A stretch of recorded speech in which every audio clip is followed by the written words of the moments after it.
So I'm going to call to order I'm never mind that. Forget it.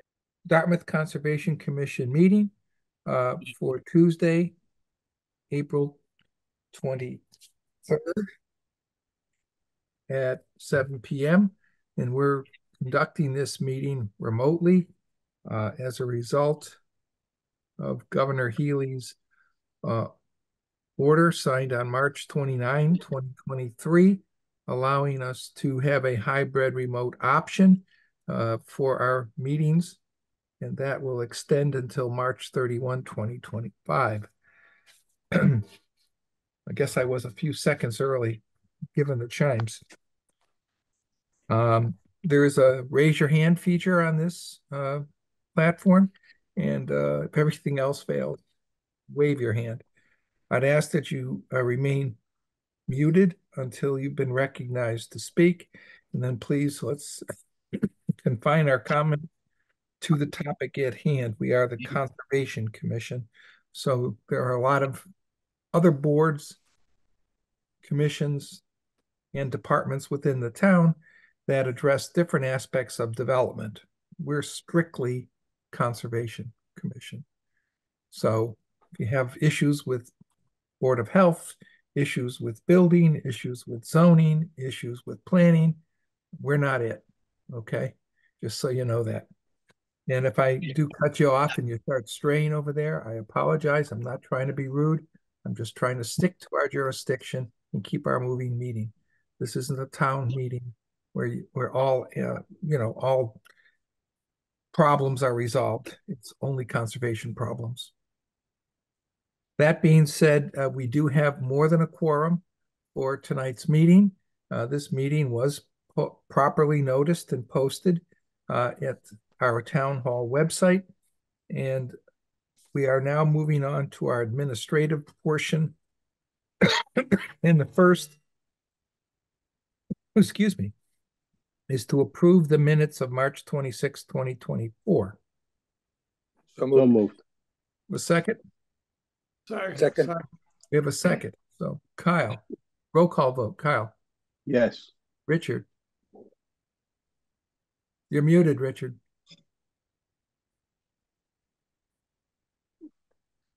We'll come back to you, Richard. Joe. Yes. Liz, you're muted as well. Okay. You give me a thumbs up. Thumbs up. That's a yes. Okay. Jim? Yes. And I'm a yes. And Richard, I don't know where he is. Yes. Can you hear me? I can hear you now. Yes. Okay. So Richard's a yes, and so am I. So that passes unanimously. The second administrative item is the approval of the field trip reports of April 9, 2024. May I have a motion to that effect? So moved. Second. We have a seconded motion. We'll go roll call vote. Kyle.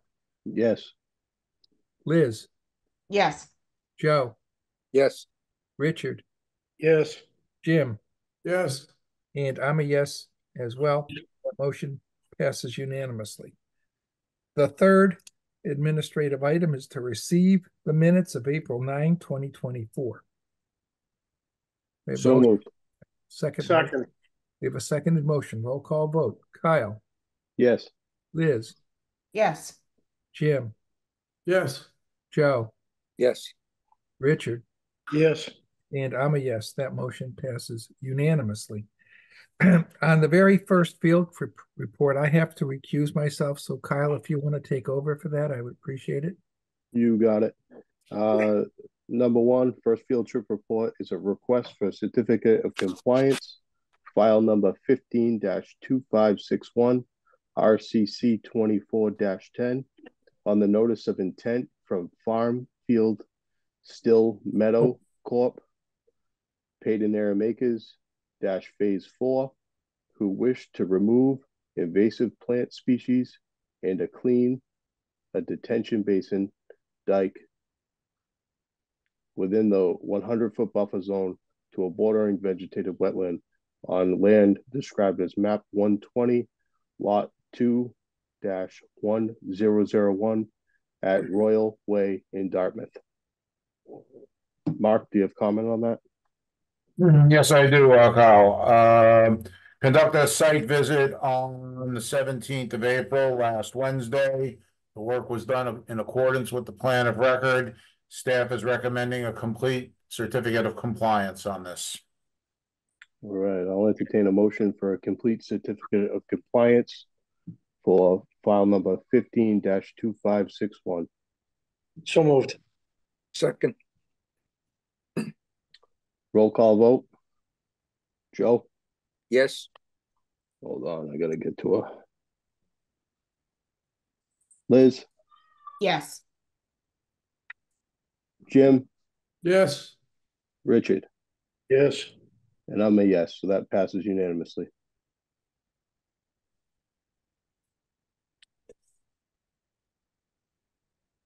Thank you, Kyle. No problem, Mike. Our second field trip report is a request for certificate of compliance, file number 15-0363, RCC 2411. It's on the notice of intent from Mr. and Mrs. David Cornell, who wish to construct a dwelling, driveway, culvert, installation of overhead power and telephone, and perform in minor grading, seeding, and loaming within the 100-foot buffer zone to a bordering vegetated wetland.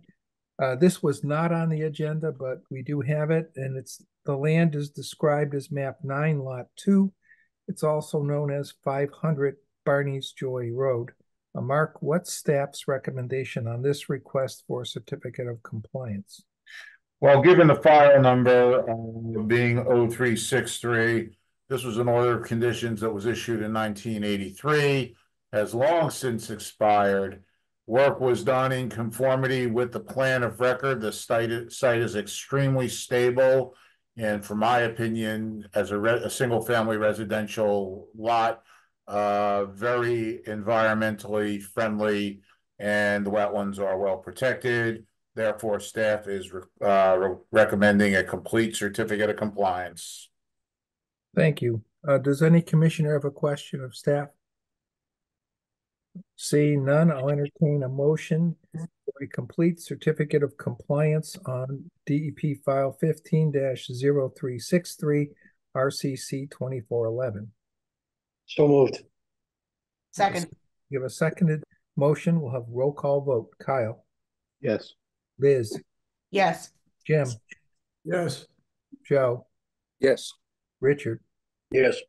And I'm a yes as well. That motion passes unanimously.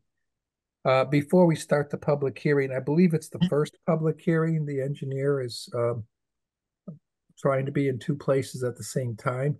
And he asked whether we would consider taking up his matter at the end of the public hearings. And we only have 3, I believe, so there's not many. But I would entertain a motion to take matter number 1 out of order and make that matter number 3. So moved. So moved. Second. We have a seconded motion. Roll call vote. Kyle? Yes. Liz? Yes. Jim? Yes. Joe? Yes. Richard? Yes. And I'm a yes. So that motion passes unanimously. So our first public hearing tonight is actually number 2 on the agenda. It's public hearing DEP file 15-2726, NOI 2411. It's an after-the-fact notice of intent from Joseph Baptista for the unauthorized grading within the 100-foot buffer zone to an inland bank. It's 310 CMR 10.02, 10.54, and Section 2 of the Town of Dartmouth Wetlands Bylaws. The land is described as map 33, lot 39-2. It's on Chase Road. I'll entertain a motion to waive the reading, please. So moved. Second? Second. We have a seconded motion. Roll call vote. Kyle? Yes. Liz? Yes. Jim? Yes. Joe? Yes. Richard? Yes. And I'm a yes. That motion passes unanimously. On behalf of the applicant, I see Mr. Capone is here. You're muted, Chris, Can you hear me? I can hear you. Yes, I can. Thank you. Good evening. Christopher Capone, representing Joe Baptista for the continuance of this notice of intent application. If you allow me to share my screen with you. Yes, you can share the screen. No problem. It's not allowing me. Here we go.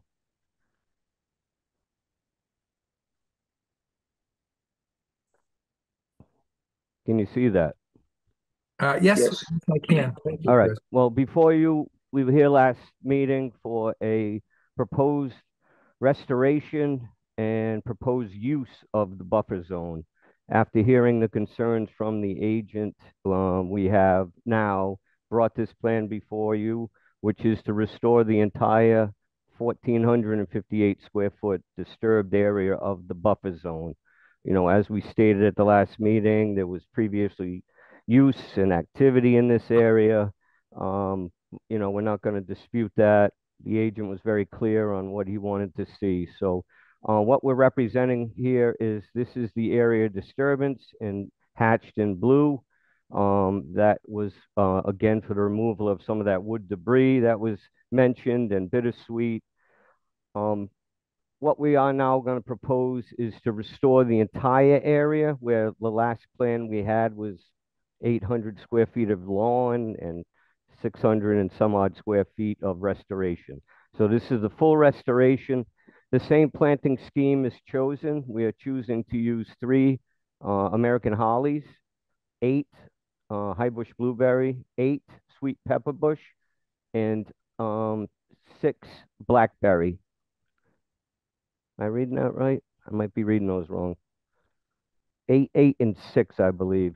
This is to be planted in positions along this disturbance in a manner that provides the little habitat quality by having these berry sources and this shade of the holly trees placed in a manner that allows that to work well with the disturbed area. Partly to this, we're asking to install a row of boulders. These are large boulders, you know, enough to potentially act as a slight retaining wall. And that way, these will act as a permanent demarcation of this edge of the buffer zone for any future activity, as well as a visual for any member of the staff to be able to see that there's no encroachment beyond this point.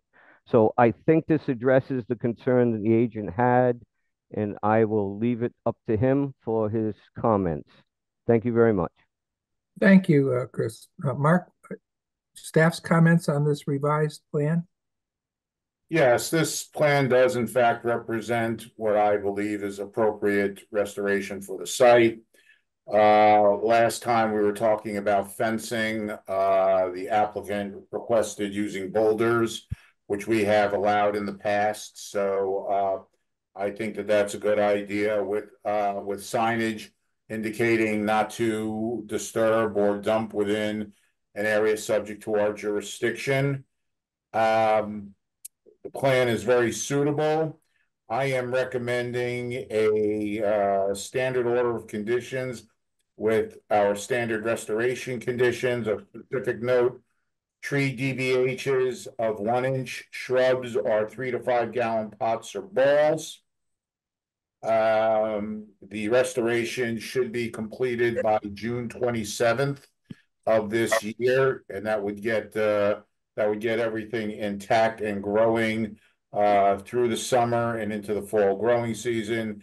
And hopefully we will have enough moisture going through the late spring, early summer to support this vegetation. And this is being approved as per the revised plan dated April 16th, 2024. Thank you, Mark. Does any commissioner have any question of staff or applicants professional? I don't see any. Is there anyone in the audience that wants to be heard on this particular application? Again, I don't see anybody. So at this point, I would entertain a motion to close the public hearing. So moved. Second. We have a seconded motion. Roll call vote. Kyle, Yes. Liz, yes, Jim, yes, Joe, Yes. Richard, Yes. and I'm a yes. That motion passes unanimously.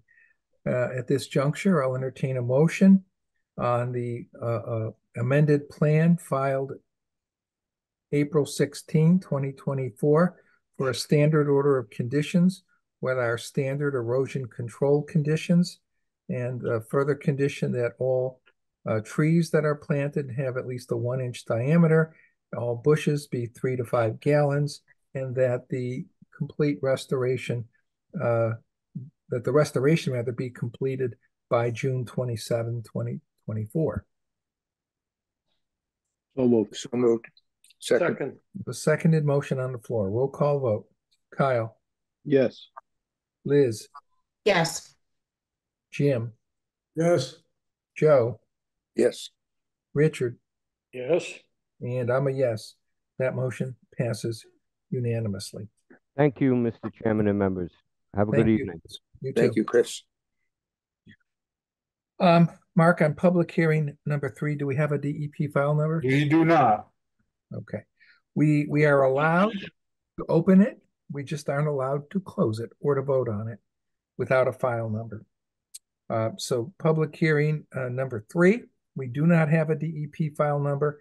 It's NOI 24-16. It's on the notice of intent from David Vermette to construct a single-family dwelling, driveway, and utility connections with associated grading in the 100-foot buffer zone to a bordering vegetated wetland. It's on land described, excuse me, as map 128, lot 14-10. It's otherwise known as 10 Evis Street. I'll entertain a motion to waive the reading. So moved. Second. Second. We have a seconded motion. Roll call vote. Kyle, Yes. Liz, yes, Jim, yes, Joe, Yes. Richard, Yes. and I'm a yes. That motion passes unanimously. And do we have someone here this evening on behalf of Mr. Vermette? We do not. Well, we don't have a DEP file number. We would have to continue this anyway, but it is a little bit concerning that nobody showed up and nobody asked for a continuance. Does the applicant wish to pursue this, or are they just they're withdrawing? No, I want to pursue it.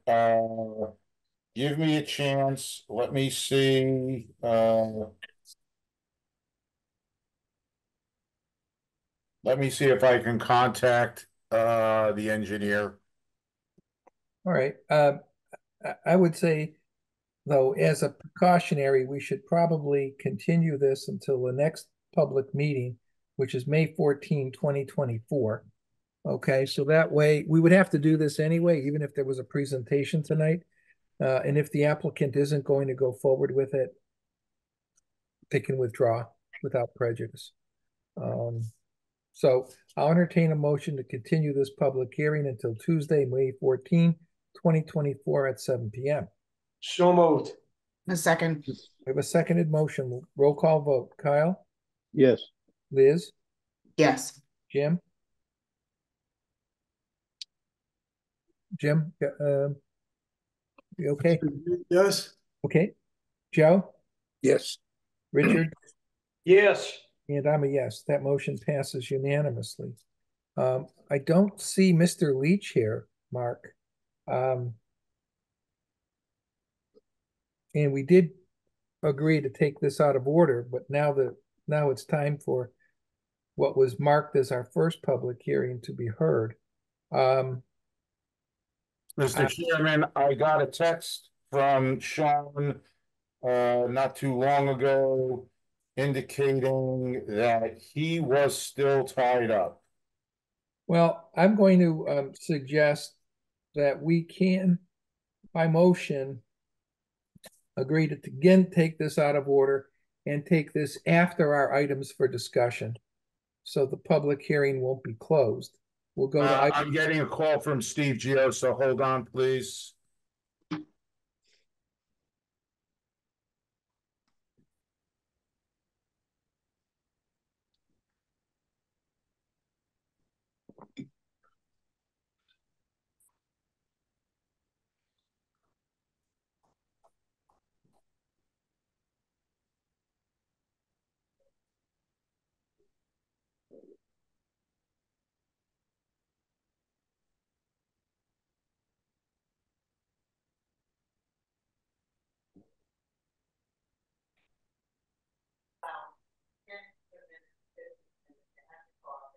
Mr. Chairman, that was Steve Giosa. He is having a login problem. He's been trying to log into the meeting.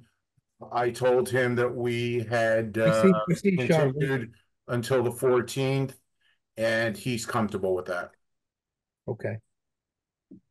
I see in the meantime, Sean is trying to get in. I see his name appearing.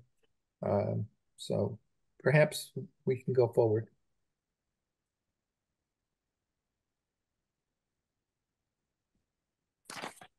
Sean, we're ready for you if you are able to unmute yourself and turn your video on.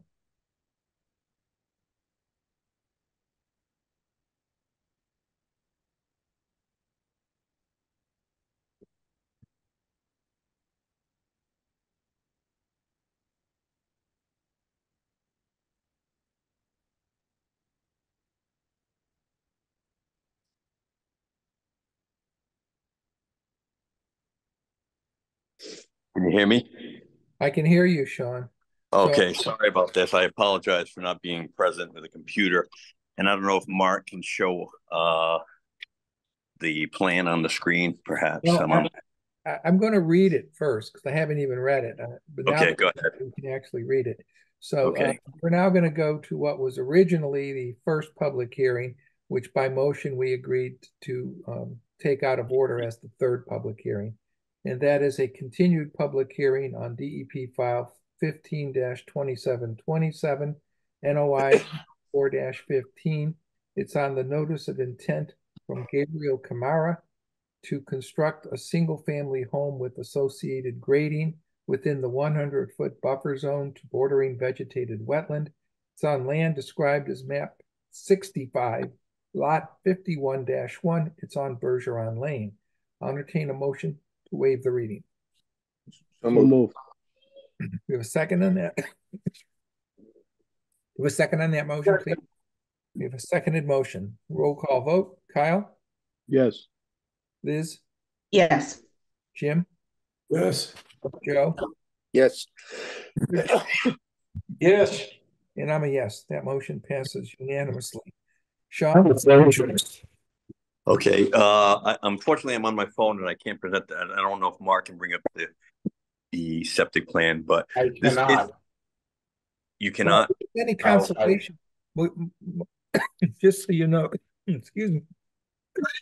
Just so you know, Sean, Mark does send along all the materials to the commissioners in advance of the meeting. So okay. We have the plans, I think. I printed them out, so I'm looking at mine, but they were sent out. Okay, then I'd apologize for that. But okay, so this is a lot that's located on the southwest portion of Bergeron Lane, one lot in from Old Westport Road. This is Gabriel Camara. He is trying to build a single-family house, one-level single-family home. We have done perk tests, and we had designed a septic system, which has been approved by the Dartmouth Board of Health, excuse me, in a configuration. At the time, we did fill out an A1 form, and it was said that there were no wetlands on the lot. Unfortunately, what was failed to be recognized was the wetlands on the adjacent lot to the south of this. So we went back out and located wetlands flags along that line, and we're showing on the plan on the south side of this that we're constructing the house and the associated grading in the buffer zone, and a well being placed in the buffer zone approximately 30 to 40 feet from the wetlands line, with grading going out towards the north. We are proposing a septic system a little over 100 feet away from the wetlands as required by the bylaws and of the Dartmouth Board of Health. So the septic system is outside the 100-foot buffer. The driveway would be mostly outside the 100-foot buffer. We do have to do a little drainage plan to meet the Dartmouth DPW requirements for a construction entrance out on Bergeron Lane, but that will be outside the 100-foot buffer zone. So what we're asking for tonight basically is just a very simple, it's a single family house located within the 100-foot buffer zone to a bordering vegetated wetlands. This particular lot is already developed. It used to be full of goats. Mr. Camara had goats all over this property. It's been used that way for several years as basically a farm. He has a house that's out on Old Fall River Road just in front of this lot on the other side of Bergeron Lane, which he goes back and forth with. But what we're asking is basically just a single family home in the buffer zone with grading and associated appurtenance and the well within inside the buffer zone. Thank you, Sean. Mark, has staff had an opportunity to review the application, and do they have comments on it? Yes, we are generally supportive of the application, but there are a couple of things that have to be raised about this. The first thing is I afforded the commission a letter in opposition from an abutter, direct abutter to the north, who has made several claims, most of which in the letter are not germane to wetlands. Sounds more like a neighborhood dispute more than anything else. However, one comment was made that Mr. Camara has bermed the edges of the property and caused drainage to collect on the abutter's property and flood out her animals and things of that nature. We conducted a site visit with Sean last week, I believe it was Thursday morning, and I saw no real evidence of direct berming. It's undulating topography, and yes, this site is a little bit higher in some areas than the abutting property. There is a drainage way running right along the common property boundary between these two abutters, which seems to discharge down gradient into the down gradient wetlands. And that drainage way seems to be fairly well established. That's not doesn't appear to be a new feature. So I'm not so sure if I agree with the abutters' take on the draining issue. But something else has come up, and we're going to discuss this a little later in our discussion, but I think it is germane to this filing, if for no other reason than as an informational piece. Bergeron Lane has been a well-worn path, maybe an ancient way, gravel, dirt and gravel, for as long as I've known it.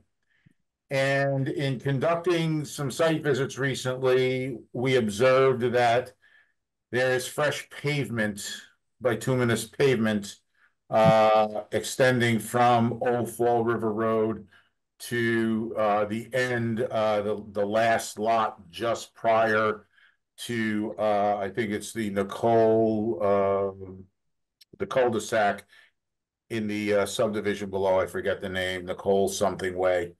And the issue with that is that this is a private way. It's not a town way. This was done with private funding, private sponsorship. We are not sure who did it, but it violates state wetland and local wetland jurisdictions in that this pavement comes very close to wetlands and 100-foot buffer zones. While this is not a direct responsibility of Mr. Camara, the applicant, it is an issue because he is a part owner of this private way, and I'll get to that in a second. The other thing that occurs out here is with the pavement, they've taken basically semi-permeable surface, a dirt and gravel way, and turned it into an impervious asphalt way with no storm drainage control whatsoever, except sheet flow down gradient, and down gradient is into the wetlands. And there are a host of stormwater requirements, regulations from DPW and water quality issues with conservation. This is in fact a violation. Now, the question becomes, and this is not to be decided now, we'll talk about it a little bit later, but how this would affect this application.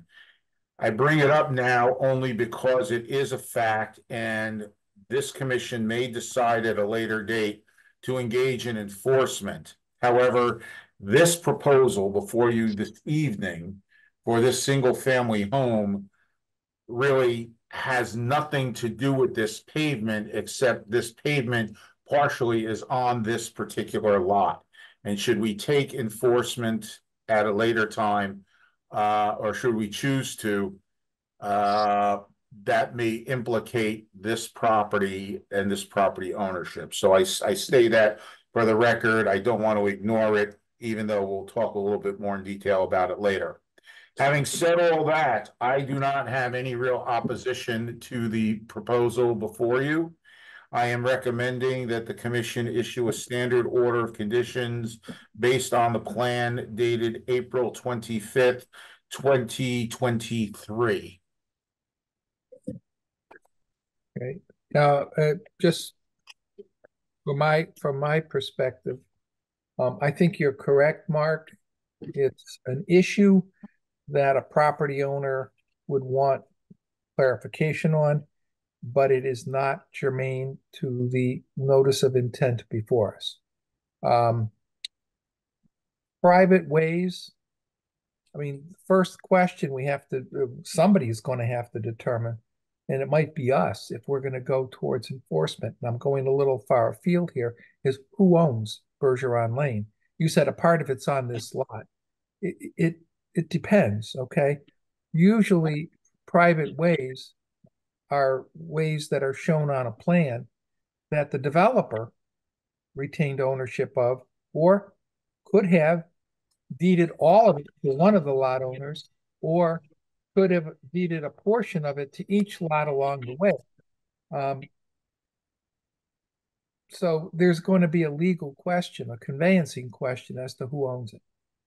And the owners or owner of Bergeron Lane would be the ones we'd issue the enforcement order against. It may not even be the Camaras if they don't own it. Well, they may have the right to use it, but that doesn't mean they own it. Well, to respond to that, because this is something that has been discussed with town council, and both I and council are in agreement that the northern lots, the way they're depicted on the assessor's map, they own to the set. I disagree with town council then, because the assessor's map are not to be used for conveyance of real estate. They're merely for tax purposes. Oh, I'm just saying. He's wrong on them. If that's the opinion, it's dead wrong. Okay, I'm not arguing it. All I'm saying is that I agree with him that the lot lines are part of Bergeron Lane.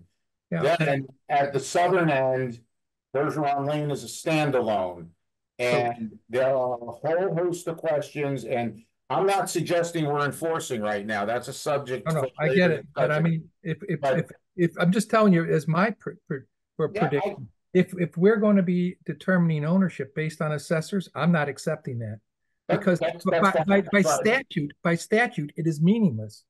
Okay, that's fine. I'm just posing what was told to me. The only things that we can rely upon for ownership are recorded in the registry of deeds, whether it be a plan, whether it be deeds, easements, what have you. The assessor's maps are solely for the purposes of taxation. And they should, and I think they do have a legend on them stating that you're not to use those descriptions in drawing deeds because they may not be accurate. Okay, because all the town wants to do is make sure they are taxing somebody. Okay, even if it's the wrong person, they don't care. Right. That's what the assessor's maps are for. So if we're going to make a determination, we want to proceed. We're going to convince me that that's the owner. I'll need more than an assessor's map. Yeah, and I don't think that that's a discussion for the Camaro. It is. It's for coming up, but I'm just saying it's for later. And I bring the issue to everyone's attention, Because I don't want somebody saying to me in 20 minutes, well, why wasn't this brought up before? No, I'm Just glad you making did. you aware of it. I'm glad you did. And I think it's important for the Camaras to know that if they're an owner of Bergeron Lane, they could have a problem if they're an owner. Right. I'm not saying they are. I haven't done a title for it, but I certainly wouldn't rely on an assessor's map as the reason why they're an owner. They may have been the taxpayer to a portion of it, but that doesn't convey ownership. Okay. Just as a matter of title standards, conveyancing law, and just the way it is. So a little more research is needed before we can determine ownership, and that research should be conducted at the Registry of Deeds, not at the assessor's office. But anyhow, So I come back to my recommendation. I think, and I agree with you, Mark. I agree with your recommendation from what I saw in the plan, and I also agree that whatever issues we're having with Bergeron Lane, although maybe tangential to this, are not germane to the determination of whether an order of condition should issue on this notice of intent. Correct. That's my interpretation. I agree with you wholeheartedly. I think you're right. Does any other commissioner have any question? I don't see any. Is there anyone in the audience that wants to be heard on this application? Again, I don't see anybody. So at this juncture, I will entertain a motion to close the public hearing. So moved. So move. Second. Give a seconded motion. We'll call vote. Kyle. Yes. Liz. Yes. Jim. Yes. Joe. Yes. Richard. Yes. And I'm a yes. That motion passes unanimously. Commissioners, what's your pleasure on this request? I'd entertain a motion for the issuance of a standard order of conditions on the plan submitted on April 25, 2023. So moved. Second. We have a seconded motion. Roll call vote. Kyle. Yes. Liz. Yes. Jim. Yes. Joe. Yes. Richard. Yes. And I'm a yes. That motion passes unanimously. Sean, thank you for your presentation. You may want to let the Camaras know there could be an issue on Bergeron Lane. I think they're aware of it already, okay. But thank you for indulgence. I appreciate it. You're welcome. Excuse me. That concludes our public hearing. So we're moving on now to our items for discussion. I don't see any bills, so I think we can go to either however you want to do it, Mark. Excuse me. The discussion on the draft wetland regulations, or move into enforcement. If you want to do enforcement first, I can bang through those pretty quickly. Let's do that. And then we can flip back to the regulations if there's any comment, and there may not be. Okay, so as I indicated last time, we have been juggling quite a few enforcement issues. The first one right off the bat is the Bergeron Lane paving, which we were discussing. And to get a little bit more in depth with this, and I sent the commission an email response to me from town council. So I requested, because this was a multi-disciplined, multi-jurisdictional question, including at minimum DPW and ourselves, I asked Sean if we could present this to town council for an opinion. And they gave us an opinion, and they weren't steadfast that we should enforce or should not. He just gave us the scenarios, of which I agree that should it be proven that abutting lots do in fact own to the center line of the road, and if the town chooses to go forward with an enforcement, then those lots would in fact be encumbered by this enforcement. The enforcement would occur in two places. A, violation of wetland law, encroaching on BVW, encroaching within buffer zone, and uncontrolled storm drainage into resource areas affecting water quality. And as we all know, DEP is very big on water quality issues these days, and their new regs are going to be even more encompassing.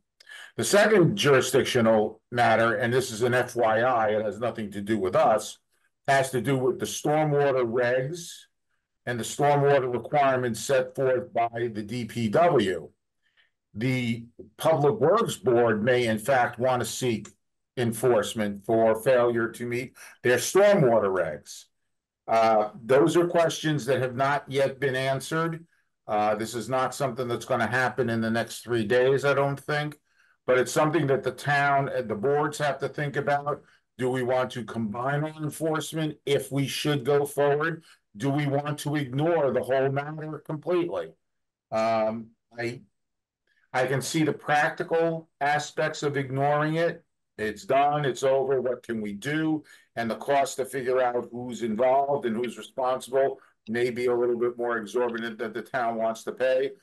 But I think the question is, and I think Richard made a very eloquent point last week about, violations where you turn your head once, you've left yourself wide open to get kicked in the head again down the road.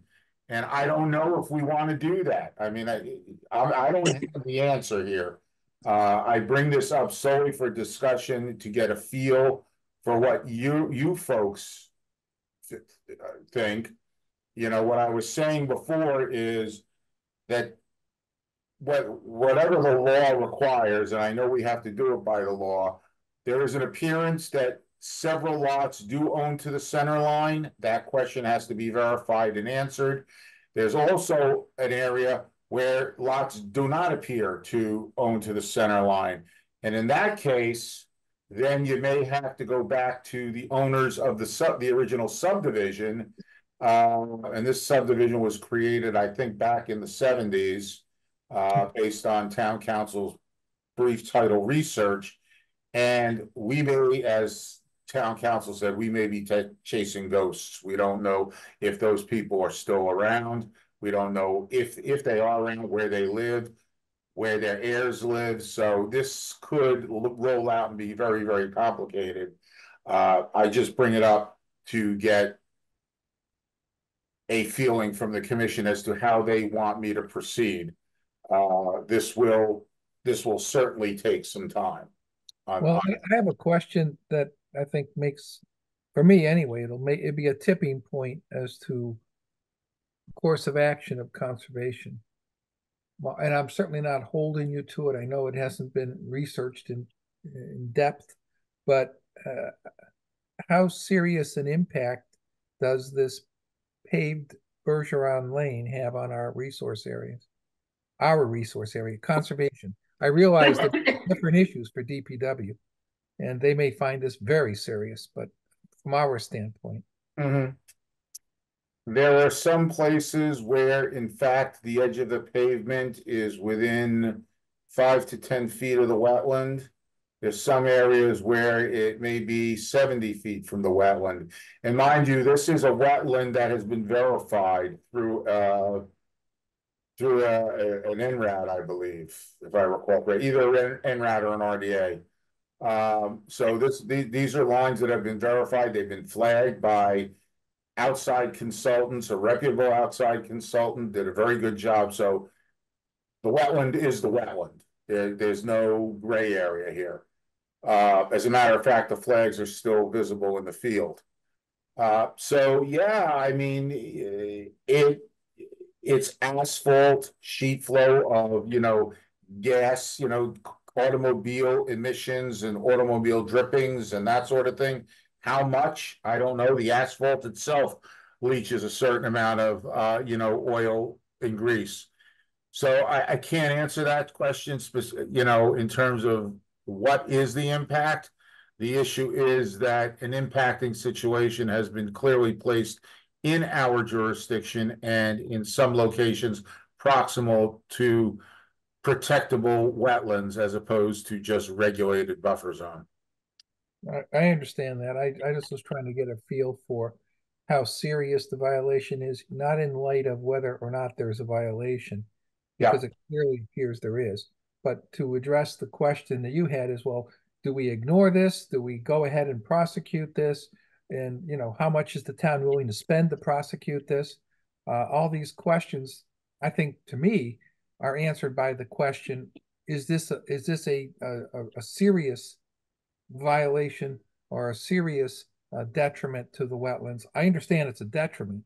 So I can't really address the issue whether to proceed or not without a couple of things. Knowing that question, knowing how much it's going to cost, what's the legal fees going to be in order to do this? What other fees may be pertinent to that? I don't know. Is it best to go with a multi-department prosecution? Maybe, because there's going to be a lot of duplication if we all go on our own merry ways, at least in terms of cost to the town. So it might be a good idea to coordinate it, but I also think there might be, maybe there isn't, but there might be some ways for the situation there to be ameliorated by maybe some after the fact drainage or something that they can put in and sort of mitigate against some of the damage that they. You would have to, it would have to be a forced issue, you know, I mean, you would have to enforce upgrading the road to an acceptable standard. They're just not gonna do it. Well, I think if they're faced with litigation costs, they might. Because isn't that an enforcement action? I mean, that's the trump card to get it done. I mean, we can threaten and say, well, we'll take you to court if you don't do it, but I don't know. I would never threaten if I don't intend to do it. So if we don't have any right to go to court, then let's not even begin to threaten that. That's unfair. Okay. But if we have a legitimate claim that will be, we believe, upheld by a court, so we find there really is a violation and we have a right to go there. We figured it out. We knew what our budget's going to be and how much we're going to have to spend to figure out who the owners are.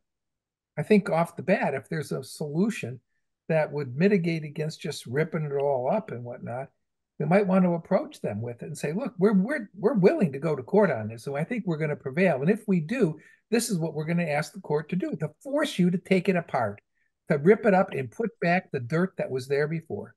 Okay. And then to pay the fines and everything else. Now, if you want to represent yourself, which some may be able to do, good luck. But okay, if you want to, that might mitigate against the cost of defending yourself.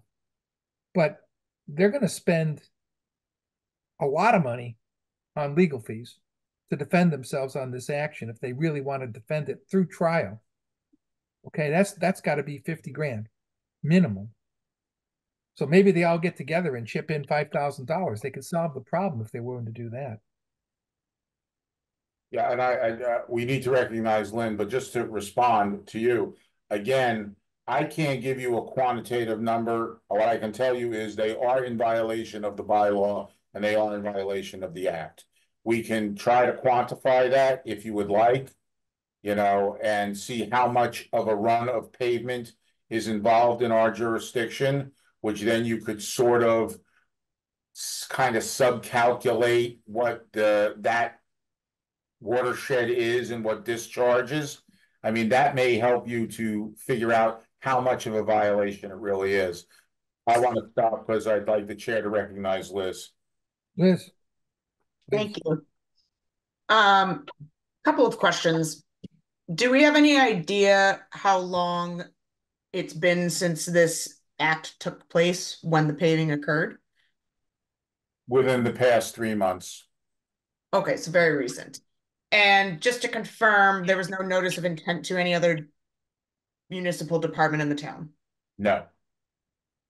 Okay. I do feel it's worth looking into. I think it sounds to me that we all could benefit from some more studying and some more information regarding the situation. I also think it's a very good idea to learn what violations might occur between the other departments, and I would welcome the opportunity for that, to learn a little bit more about the situation and what they're looking at. And lastly, what would be the time constraint with pushing this off and, allowing for further discussion? I'm not sure what time constraint there is. I mean, we can, if it's the commission's desire that we continue to look into this and try to get more answers, which I think is where we're going before the commission makes a decision, it's what we have time to do. I mean, this is one of several enforcement actions that we're working on, and there's only two of us. We can only get to so many so fast, and a lot of this. And I mean, I can certainly do the title research, but for me to do the title research, and I think the attorneys on the board can attest to this. That's not a short-term thing. That's you're picking through data, documents. You got to read them. There's technical legal language, so it's not a smooth thing.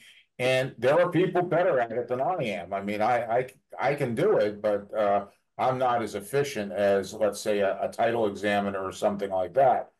So there are a lot of implications here.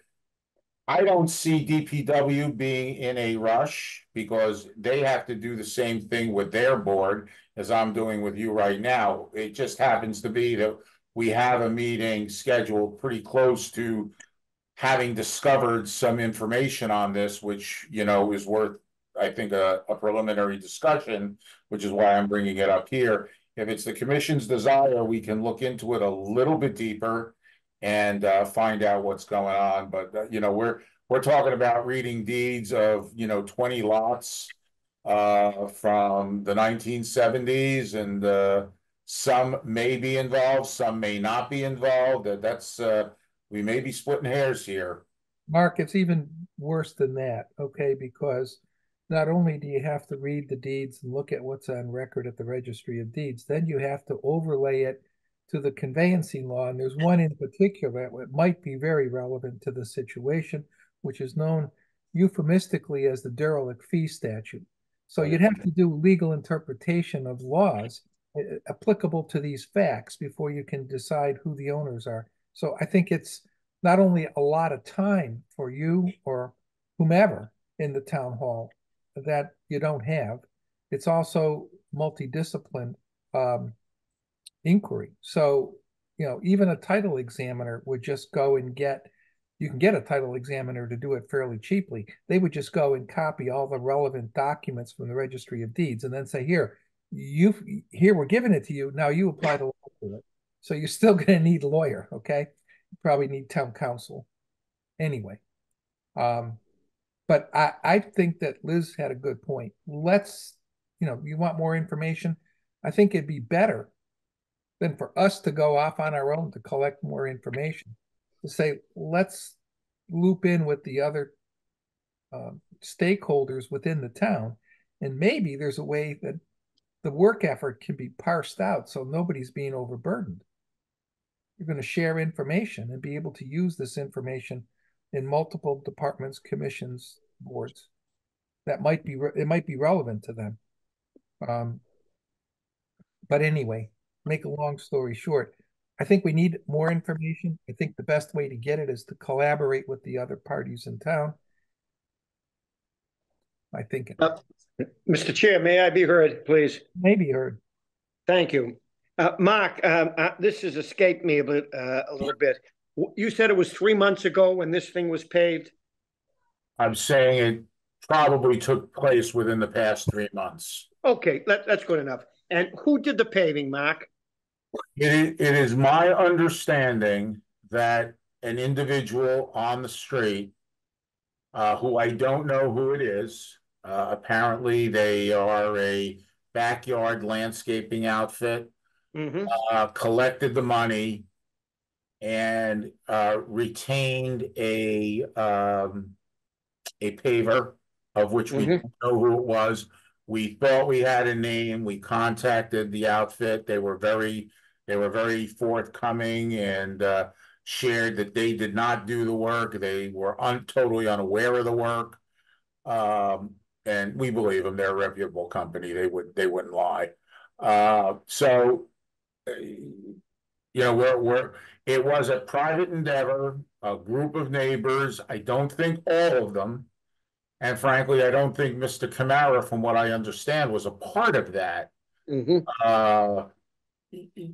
From certain discussions I've had, but several neighbors were, and they were able to pay for it. And it probably happened on a weekend. Nobody driving around saw anything during the course of the week, flitting around Old Fall River Road. So I can't give you a time or a date. I can only give you a bracket of a period of time.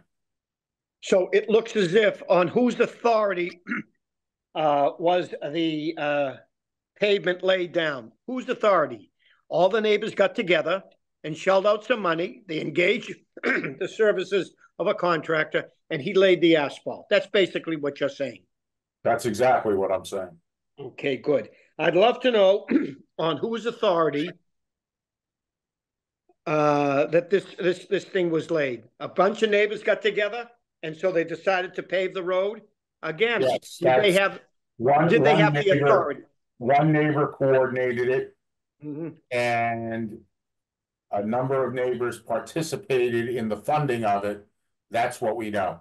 There was no official said this should be done, as far as we know. But I've talked to the officials who would say that.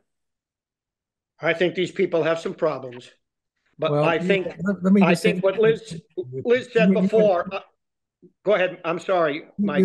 You said under whose authority was it done? Bergeron Lane's a private way, so that's a fancy term for basically the parties who have lots abutting Bergeron Lane have the right to use it. It's like an easement, okay? And so even if they don't own it, they have the right to use it. And under real estate law, they're called the dominant estate. They have the right to use the easement. They have the right to improve it, not to extend it, but to improve it. So oftentimes, even one person could, if they had enough money, would just go ahead and pave it because they don't want to get their car dirty and dusty every day when they drive to work. And they would have the right to do that if there were no regulatory issues here, but just as a matter of real estate law. So any one of these folks would have had the right to improve Bergeron Lane unilaterally, aside from the fact that there are regulations they didn't follow. Okay. Okay, Mike, you have me at a disadvantage because I'm no expert at all as an attorney concerning real estate law. You trump me on that all the time. My field of expertise is something that's entirely different. And you trump me all the time on that. Okay, touche. But what I'm saying right now, that if these abutters, I don't know who it are, but more than one, several, who knows, have the right to use it and improve it. But they only have the right to use it and improve it in the fashion that's applicable under the rules and regulations, not only of conservation, but any other rules and regulations of the town. Thank you. I agree. That's all. Okay. I agree, because I think my comment was, if it weren't for the regulatory issues, any one of them would have the legal right to improve it. But you can't, it doesn't give you the right to ignore the regulations and the laws. Okay. I still see a lot of problems here. And so from an enforcement standpoint, though, our enforcement traditionally has been against the property owner. On property, the violation has occurred. So that's why you have to, I mean, if you know who did it, that's helpful. But let's assume that it was 6 of the 20 property owners got together and put $5,000 a piece in to do the paving. Okay. So I'm sure it's not paved like a town road would be. I'm sure they just didn't make it that. That'd be 21 foot in width on a 40-foot layout, and you would have your underlayment and everything else. It would be a very expensive road. I'm sure they just did it like you do your driveway. It is a very long paved driveway, a little wider than a normal driveway, but it's basically a driveway spec, I would think. Right. Well, I agree with what Liz had said. She was spot on. I think the town has to, and all of us have to look into this to find out what the heck is going on, who owns it, and let's find it. And if we're not done properly, take the appropriate action afterwards. Because if not, Mark, we discussed this last week.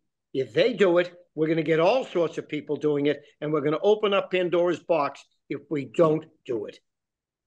Well, just as an add-on, Richard, they are doing it already. It's small scale, but Yep. we're seeing it. There's a dramatic change in behavior out there, and we are seeing more violations and hopefully doing the mea culpa and afterwards. And you know, that may work for something small, but you know, to go back, you know, the last meeting, a previous case that we decided tonight, they were adamant that they didn't have to do very much. And I believe, Richard, you said, you know, we can come to a solution. Well, we did.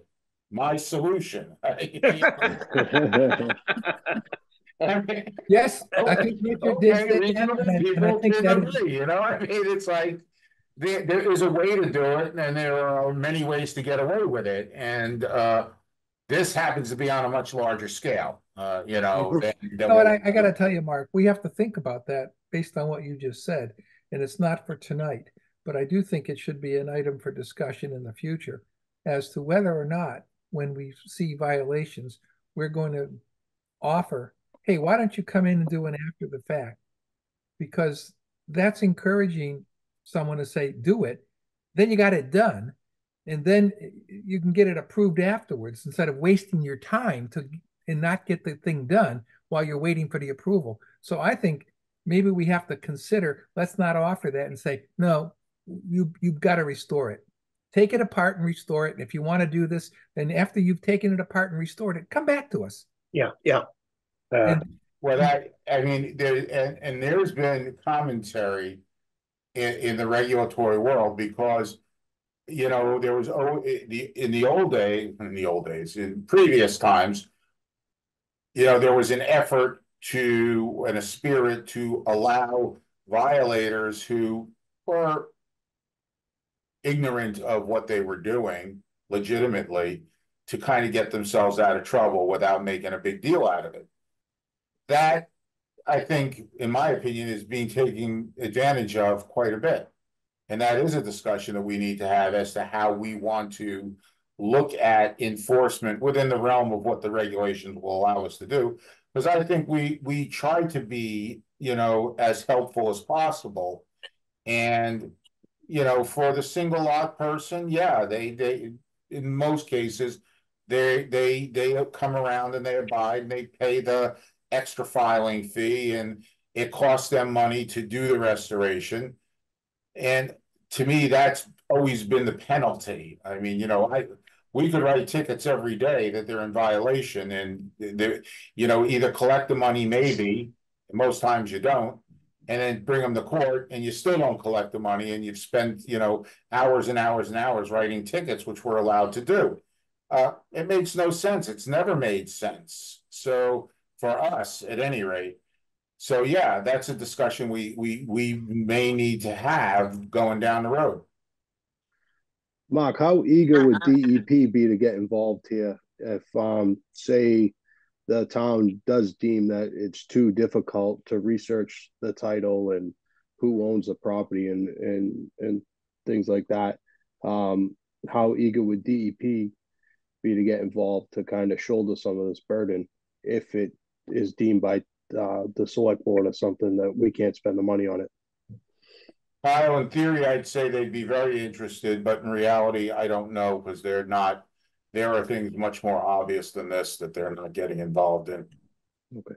You know, they're just not that. They're inexperienced. They're having a huge turnover up there, and you know, they are still working remotely. It's not a very centralized operation. They're still in a significant COVID mode. You know, we call people up there on their cell phones because they're not at, you know, 947-2800 extension. extension 38, where they used to be, so it's, Unbelievable. but. So I guess the question I have is, because we could go on all night with this, I can look into the amount of area that's involved within our jurisdiction to give us a sort of a better sense of how much of this road is really our issue. That might help, foster an opinion as to how we want to proceed.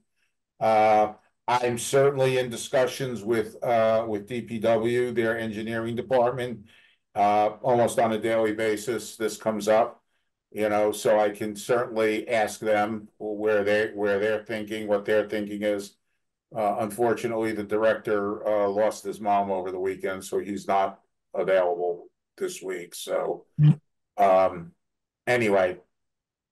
I can proceed that way. I really don't want to get too involved in title research just yet. I can read a deed and figure that out, but Mike, when you start throwing around conveyance law, I don't want to touch that with a 10-foot pole.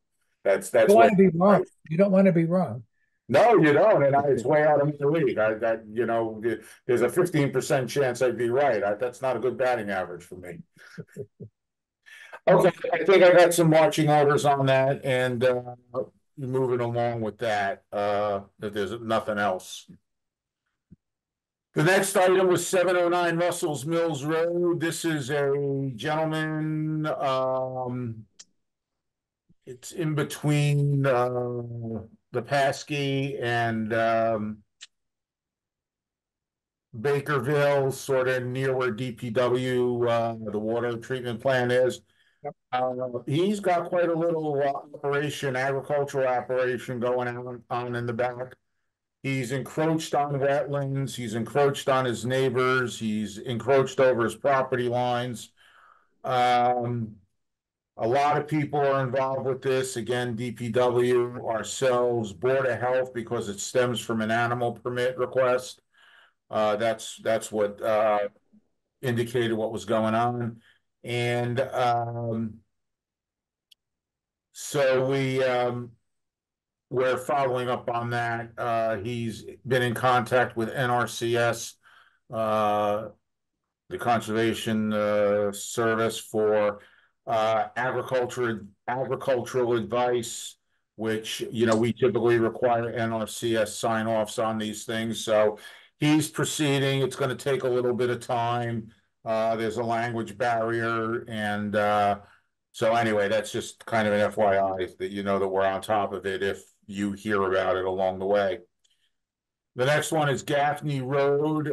We did an A1 way out at the end of Gaffney Road, and Jenna observed that a lot of buffer zone vegetation was cut down. They had many excuses, but the real excuse was they wanted a view, and they probably didn't do it correctly. To make a long story short, they have engaged Alan Haru, and Alan Haru has subcontracted Stephen Schmiel to work on some sort of restoration plan, which would incorporate some natural recruitment and some augmented plantings. There will be an NOI file that will be coming down, and after the fact NOI that will be coming down the road probably within the next month or so.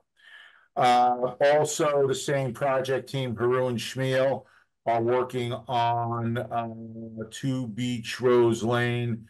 That was an RDA that we heard, in which the proponent decided, since it was convenient for him, to clear cut vegetation right down to the edge of the wetland. We stopped all activity and required them to file an ATF NOI, which needs to be filed by the 2nd of May, with a replanting plan. And this all came about because of the shed.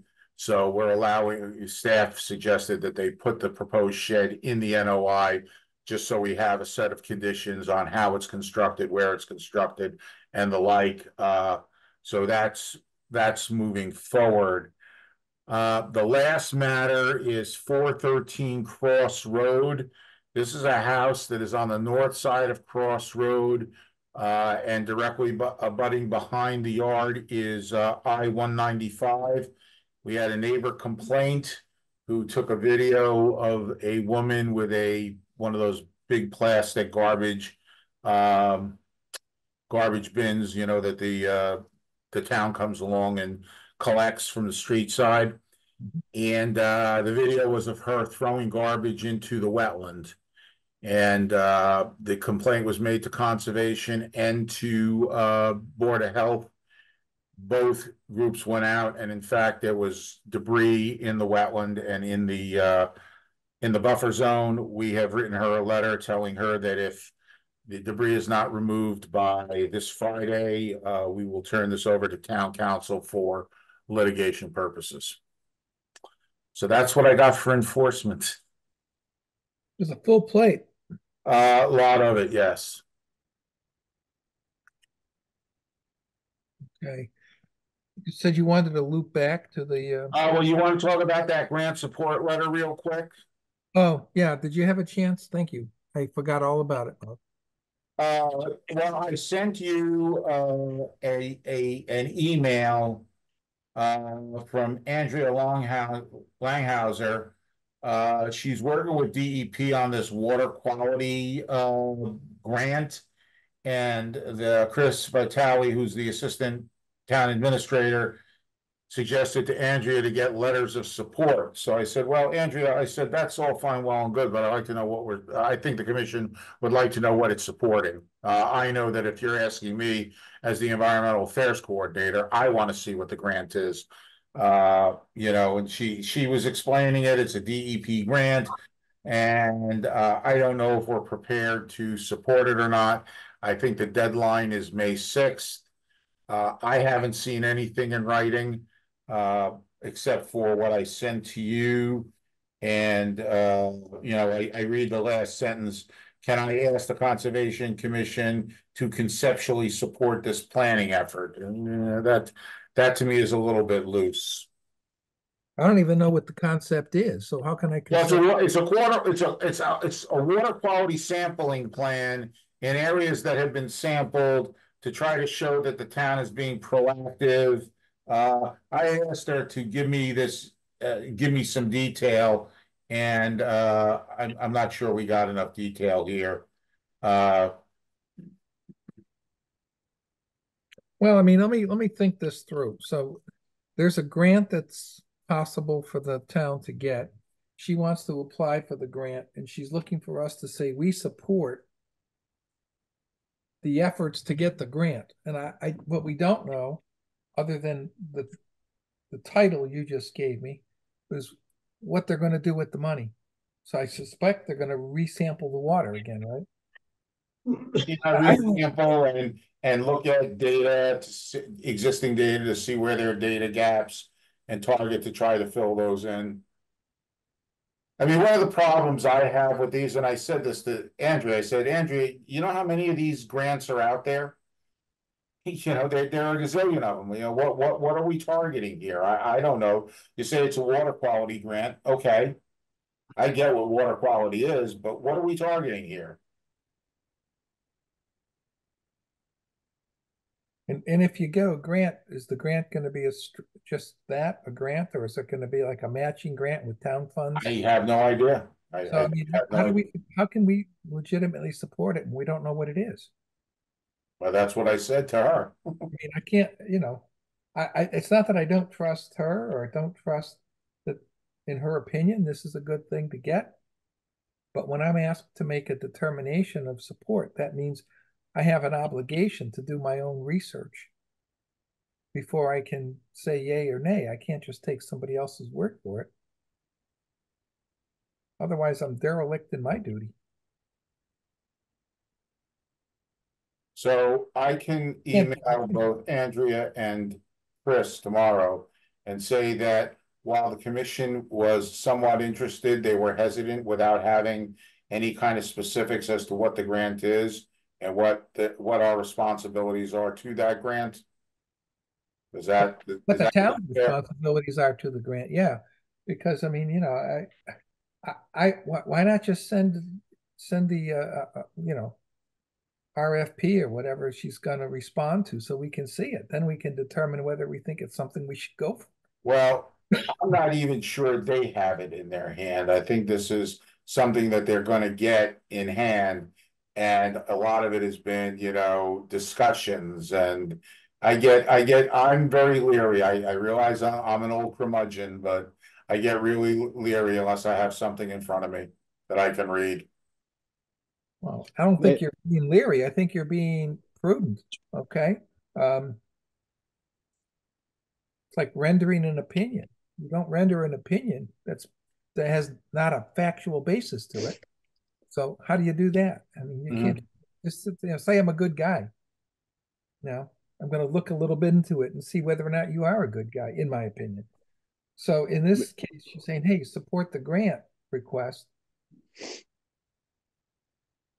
I mean, in general, I think you could say anything that would bring funds into the town that can be used to pay for things the town would ordinarily have to pay for on its own is a good thing. But if there are strings attached to it and it brings in more obligations for work by other departments or this department, then it isn't free money. It's dangerous money, Mike. What's that? It's dangerous to do that without a full analysis, a full description, not only for the present, but what's the ultimate purpose down the line.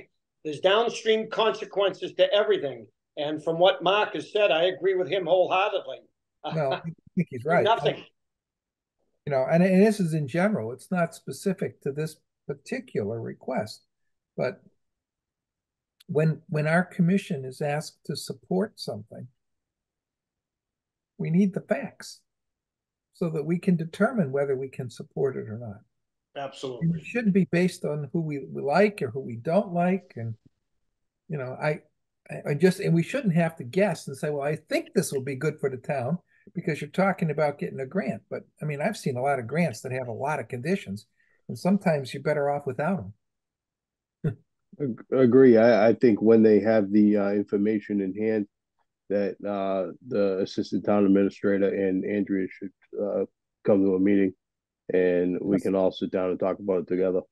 Or more importantly, I would say put it in writing and give it to Mark, and then he can circulate it to us and we can discuss it at a meeting. Yeah, well, I think there's a problem here because the grant is due on May 6th. We don't have a meeting until May 14th.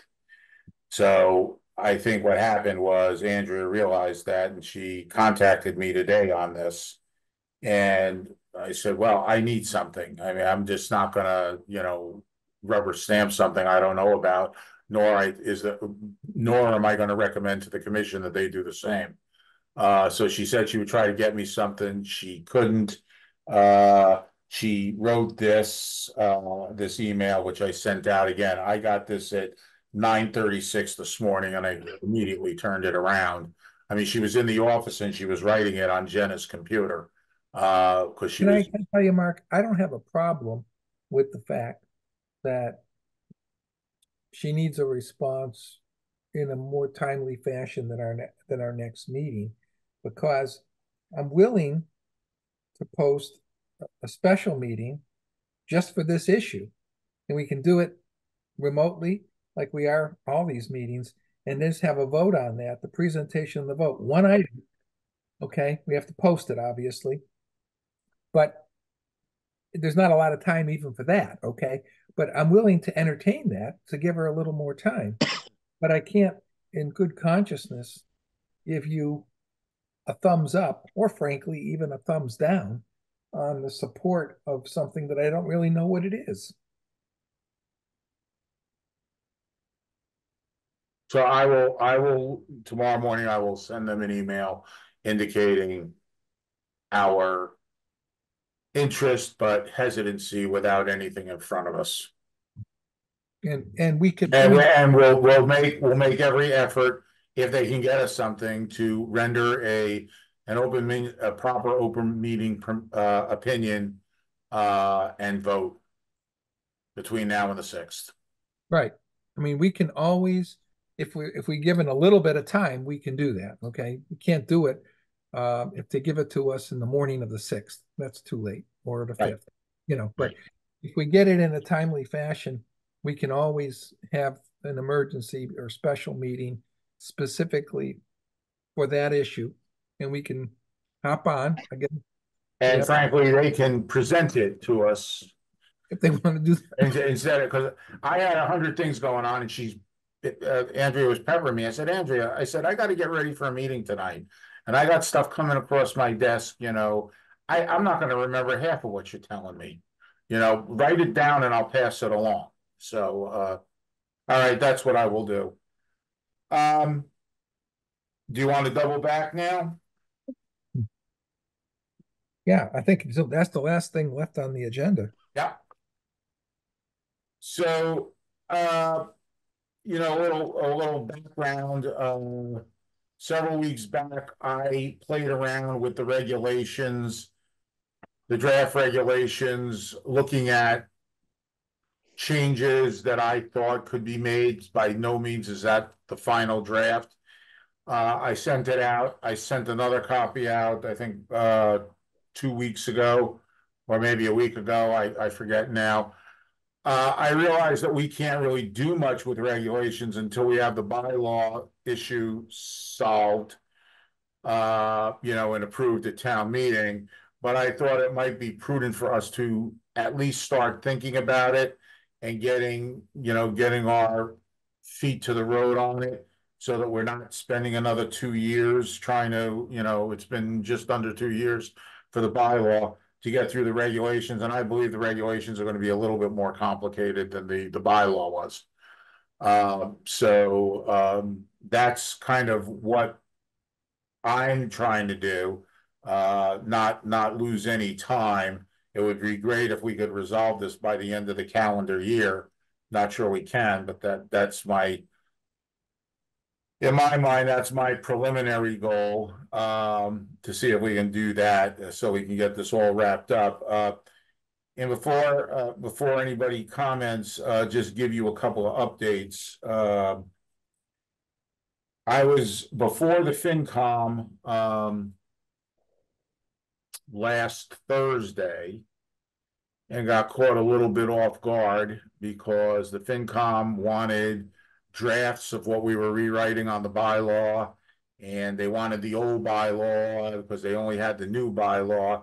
And I was under the impression, was told that they were given everything they wanted to. So I kind of walked in to a meeting on television and was totally caught off guard. So I have since, and nothing was really accomplished that night. I have since sent them 2 drafts, one of the first drafts we had and the final draft that we approved. I also sent them a copy of the existing bylaw. Why they couldn't get it off the webpage, I don't know. And they did have the revised bylaw language. They apparently are going to reschedule a meeting with me, and I will alert you, Mike, when they do that, to see if you can attend. In addition, the town administrator requested of me to attend the select board meeting on Monday night at 6:30 to discuss the bylaw revisions. I have made Mike aware of that, and I believe you said you were going to try to attend, right, Mike? I thought I would try to attend. Full disclosure, I'm serving my term here of 2 days a week, full days a week, sitting on the grand jury for 3 months. So my schedule has gotten completely upended. Mm-hmm. So I'll do the best I can. At this point, I've been taking days that I normally would have off, and I'm actually working those days to get my work out the door while I'm spending 2 days a week not being productive. So, well, maybe I am productive, but not in a way that I was, trying to be. So I'll see if I can, I will. I'll do the very. Yeah. So that's where we stand on the bylaw proceeding. I'm hoping to get 2 recommendations in favor, before Springtown meeting. And which I believe is June 4th. And we are Article 24 on that town meeting warrant. I'm just curious why they would want our drafts. I can understand saying I want to see the current bylaw and then see I mean, that I understand. Well, it seems to me that they, how do I put this? They tend to like to ask questions, and they need fodder to ask questions, and I guess that's why they want it. Well, I mean, I would think that they should probably have been aware of the fact that, number one, we came out of the box with the draft. Number two, town council basically completely rewrote it twice. So maybe town council should be there because it's essentially it's his bylaw. Absolutely. I was going to say the same thing. You know, so you know it's and we did it because he said this is the way you have to do it. So I mean, I hate to be, so blunt, but they say, why'd you do this? I say, because town council told us to. If it wasn't in the original draft we wrote, it's in there because of town council. Right, and I get that. Unfortunately, having been a party to many town meetings in the past in my town, it's our bylaw, we own it. It doesn't matter who the heck wrote it. That's the way they look at it. No, I Yeah, understand. because if we say town council wrote it, they're gonna say, well, then, what do they know? You're supposed to be the experts. You should have written it. I don't want to go down that road. I know, but I mean, it will, from my standpoint, if it comes up that they want explanation and justification of something that was added by town council, we didn't put it in there to begin with. So, I mean, I hate to say it, but that's exactly why I said, fine. Town council's telling us that's what we have to have. I didn't think so. Or it would have been there to begin with. So how can I say, yeah, well, we're doing it for this reason. We're doing it because town council said we had to do it. Right? I mean, isn't that the truth? I usually like. Yeah, but that's not necessarily a saleable truth. Oh, it may not be saleable, but it's the God's truth. Well, but we need it to be saleable. That's the reality. I mean, we went through all this angst, and it was angst. I get it, but to have town meetings say no, we're left with, okay, well, we got a bylaw that's not consistent with practice and not consistent with procedure. So, what do you want us to do about that? I understand why we're doing a bylaw amendment. I have no problem saying that. But if I said that to them. I mean, but that's not they're going into the weeds if they want all of our previous drafts as to each change. And majority of those changes were at the insistence of town council. Okay. And so he's telling us this is the way you have to do it because it won't get approved by Attorney General's office otherwise. Okay. So I guess I can say that we worked with town council and these were changes that town council recommended so that the Attorney General could approve it if the town council approves it. Because that's our legal advice. Okay. And this is the objective of this particular paragraph, but the exact language, I mean, 70% of that document is not ours. I think the language is not ours. I think it is ours because I don't think we've changed the intent. I don't think we've expanded our jurisdiction. I stand corrected. You're right. The scheme is ours. The language, so we basically wrote the outline and it's like giving somebody, here's the cheat sheet of what I want my novel to be about, and they go ahead and write it. A ghostwriter, yeah, I get it. Well, and I think, Mike, I sent you a copy of my explanation to FinCom. I thought you were right. And what I tried to do, and one of the things that I've always learned is you don't give them too much, because if you give them too much, they're going to ask you a lot of stuff that they don't need to ask you.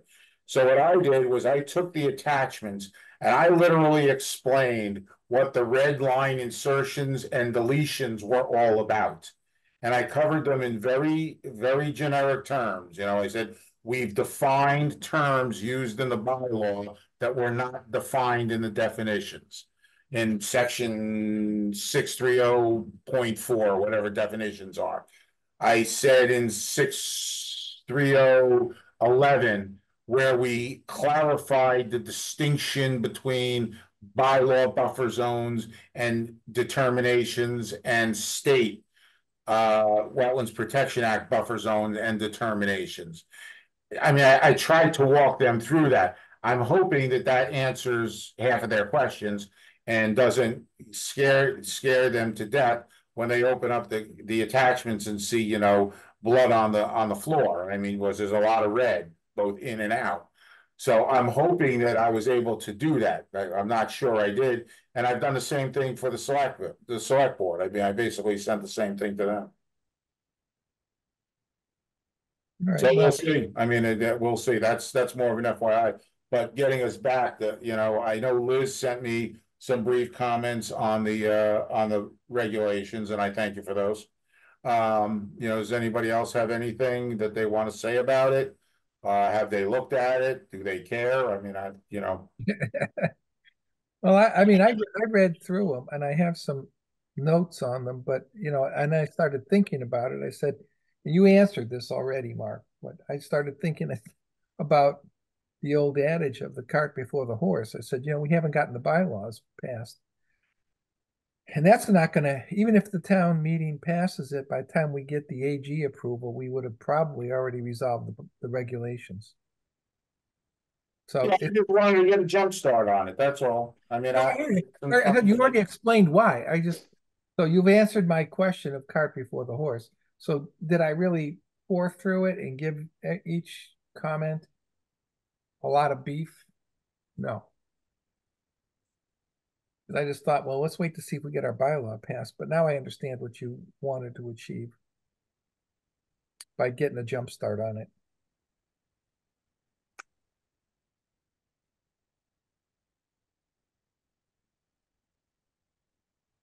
Stunned silence.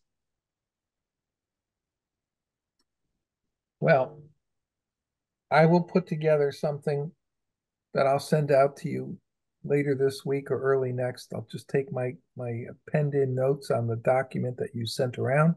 I'll make it into a memo. That would be helpful. I'll make it into a memo. I now understand why you're doing it. I thought you put the cart before the horse, but it makes sense to me why you're doing it.